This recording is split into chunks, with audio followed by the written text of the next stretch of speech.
세 번째 키워드는 무주택자 쥐어짜기입니다. 어제 부동산 대책이 발표됐습니다. 이번 정부 들어서 21번째 대책인데요. 핵심은 풍선 효과를 억누르고 갭 투자를 차단하겠다는 겁니다. 예, 정부가 또 부동산 대책을 내어놨습니다. 네. 문재인 정부 들어서 21번째 대책이라고 합니다. 그런데 이 21번째라는 것은 정부 여러 부처가 동시에 나서서 대대적으로 발표한 대책만 21번째고 그동안에 국토부가 내놓은 여러 가지 부동산 대책을 합산하면 약 40번 내지 50번 그 수도 이루 헤아릴 수가 없습니다. 네. 보통 한 달 내지 두 달에 한 번꼴로 부동산 대책이 나오고 있기 때문에 이제 세간에서는 그동안에 내성이 하도 많이 생겨서 어떤 부동산 대책이 나오는가에 별로 관심도 갖지 않는 그런 분위기가 좀 형성이 되어 있기도 해요. 그런데 어쨌든 어저께 나온 부동산 대책 앞으로 상당한 영향을 많이 줄 것으로 보입니다. 네. 이번 부동산 대책은 그동안의 규제 사각지대에 있어서 사실상 풍선 효과가 나타난 대목을 근원적으로 차단하겠다.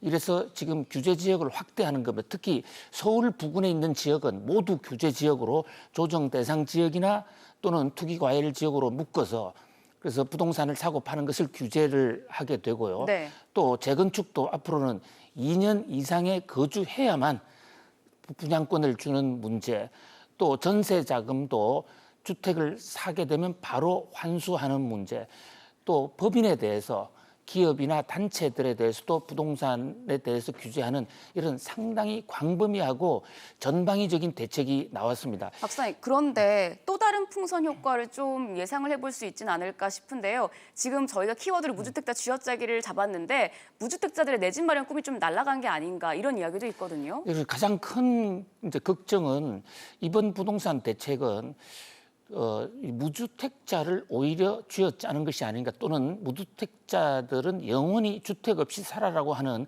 그런 뉘앙스가 있는 것이 아닌가라는 어떤 점에서 이 부동산 대책의 정책적 목적이 좀 흔들리고 있지 않느냐, 그런 생각이 듭니다. 네. 우리가 부동산 대책을 내놓는 것은 부동산 가격을 안정시켜서 무주택자나 실소유자들도 같이 잘 살 수 있게 하는, 부동산 시장에 진입할 수 있게 하는 것인데 풍선 효과를 막는다는데 너무 지나치게 의욕을 낸 나머지 집이 없는 사람들은 아예 접근할 수도 없는 그런 지금 형국이 아닌가라는 그런 지적이 좀 나오고 있어요. 네. 물론 계속 풍선이 터지기 때문에 풍선을 막아야 되는 정부의 고충도 이해를 못하는 바는 아닙니다만은 부동산 가격이나 부동산 거래를 막는 것만이 정책적 목표가 아니다라는 점에서 만약 부동산 가격만 막으려면 전국의 모든 부동산 거래 중단을 시키면 될 것입니다. 네. 그러나 결국 정책 목표는 모든 국민이 편안하게 안정된 주거 환경을 갖자라는 그런 점에서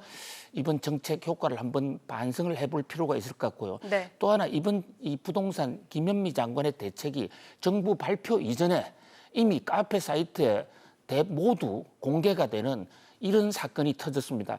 이것은 지난번에도 국토부의 자료 관리가 한번 문제가 돼서 부동산 시장에 혼란을 줬는데요. 부동산 규제 정책은 시장에 극심한 혼란과 특히 정보를 미리 빼낸 사람들에게 이 경제적 이득을 가져다 줄 수 있는 것이기 때문에 네. 이러한 국토부의 허술한 자료 관리에 대해서도 이번 기회에 좀 전면 개선이 있어야 될 것으로 보입니다. 네, 정부의 21번째 부동산 대책에 대해 알아봤습니다. 이어서 네 번째 키워드 함께 보시죠.